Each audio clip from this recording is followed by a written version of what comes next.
Hello guys, இன்னைக்கு India west Indies மேட்ச்ல ஒரு ஸ்டாண்ட் அவுட் பெர்ஃபார்மன்ஸ்னா சஞ்சு சாம்சன் தான். 195 சேஸை சிம்பிளா முடிச்சு கொடுத்தாரு. 170 இந்தியா இதுக்கு முன்னாடி சேஸ் பண்ணதில்லை. அதுவும் கோலி இல்லாம சேஸ் பண்ணதே கிடையாது வேர்ல்டு கப்னா. நிறைய இந்தியன் ஃபேன்ஸ்லாம் கோலி இல்லாம எப்படி சேஸ் பண்ண போறோம் எதிர்பார்த்துட்டு இருந்தோம். அந்த நேரத்துல காயப்பட்ட சிங்கம் நான் இருக்கேன் சஞ்சு சாம்சன் அப்படிங்கிற மாதிரி அவர் சொன்னாரு. சிங்கிள் ஹேண்டடா மேட்சை முடிச்சு கொடுத்தாரு. வேற யாருமே 30 ரன்ஸ் கூட அடிக்கல. இதுவரை சான்ஸே கொடுக்கவே இல்லை சஞ்சு சாம்சனுக்கு. சூரியகுமார் யாதவ்லாம் பிரஸ் கான்ஃபரன்ஸ்ல அபிஷேக் சர்மாவை டிராப் பண்ணவா, இவனை டிராப் பண்ணவா, எப்படி சான்ஸ் கொடுக்கணும் அப்படிங்கிற மாதிரி கிண்டல் பண்ணி பேசினாரு. போன மேட்ச் தான் சான்ஸ் கொடுத்தாங்க, அதிலே ஒரு நல்ல ஃபார்ம் காட்டினாரு. இந்த மேட்ச் சிங்கிள் ஹேண்டடா முடிச்சு கொடுத்தாரு.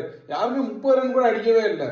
சரியான டைமிங், சூப்பர், எல்லாமே அந்த ஸ்ட்ரைட்ல தான் டார்கெட் பண்ணி விளையாண்டுட்டு இருந்தாரு. கிராஸ் பேட்டர் ஷாட் எதுவுமே ஆகல. மற்ற பேட்ஸ்மேன்லாம் கஷ்டப்படும் போது இவர் மட்டும் தனியா நின்று முடிச்சு கொடுத்தாரு. சரியான டேலண்ட் சஞ்சு சாம்சன். இன்னைக்கு அவரோட டேலண்ட்டை பிக் ஸ்டேஜ்ல ப்ரூவ் பண்ணியிருக்காரு. இனி வர்ற மேட்ச் செமிஃபைனல் இருக்கு இங்கிலாந்து கூட, அதுலயே சூப்பராக பண்ணுவாருன்னு எதிர்பார்ப்போம். பார்க்கலாம் கைஸ்.